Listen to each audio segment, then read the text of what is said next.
Hi, I'm Jeff Ward, AMG instructor team member.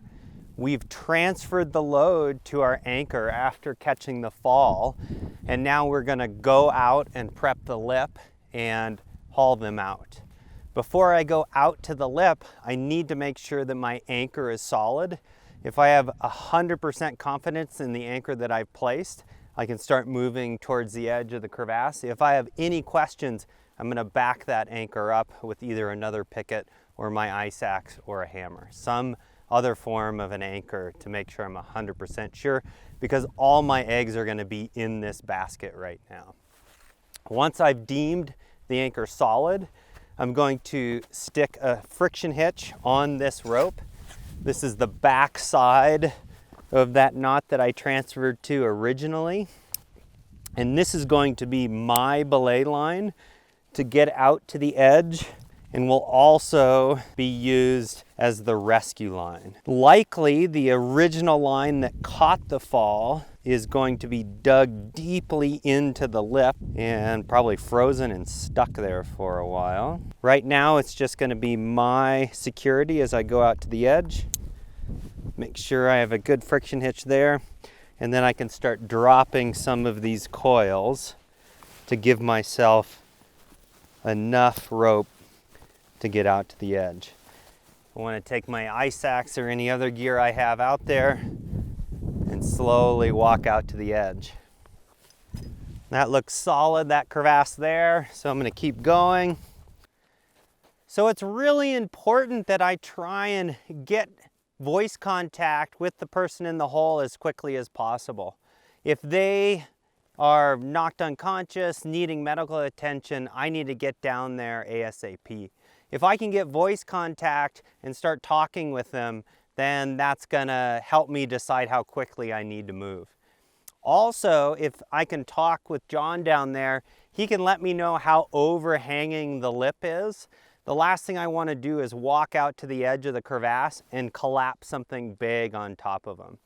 So if I can't get voice contact, or we can't figure out where is a good place to approach, I'm going to come off to the side here.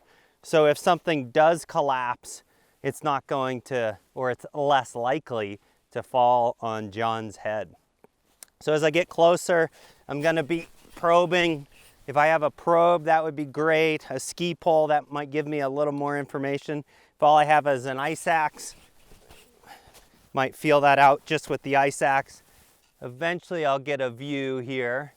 If it's really overhanging, I might have to sit down and start knocking that edge off so I can get back to the solid wall. Ideally, when I haul John out of the crevasse, I want a nice rounded edge, and I can do all that prep here. The hardest part about hauling people out is often the transition from the vertical haul over to the horizontal. And the smoother we can make that transition, the easier it'll be.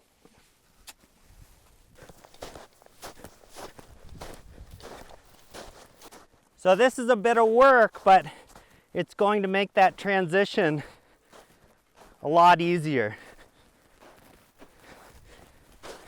Take a look at the handiwork. That's looking pretty good. So after I've changed the angle of the lip, I'm going to want to pad the top of this angle change from flat over to the vertical. This will help make it so the rope doesn't dig in and help minimize some of the friction. So I have my ice axe right here. I'm going to use that. I'm going to put it right at this angle change here. And we need to be careful that the rope isn't running over anything sharp. So in this scenario here, I'm putting the adze on the uphill side. If this thing starts to slide, it's likely to go that way. We definitely don't want this loaded rope touching anything too sharp. And then the other thing I want to do is make sure my ice axe doesn't go in the hole, especially with John coming up right below. So I can add a friction hitch onto this line. This one's fixed and is not going to be moving.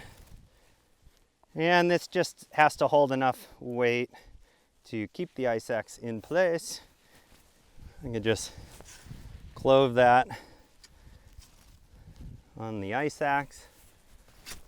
And eventually this rope is going to be loaded and we'll get a little bit of stretch. So we'll try and put that uphill there.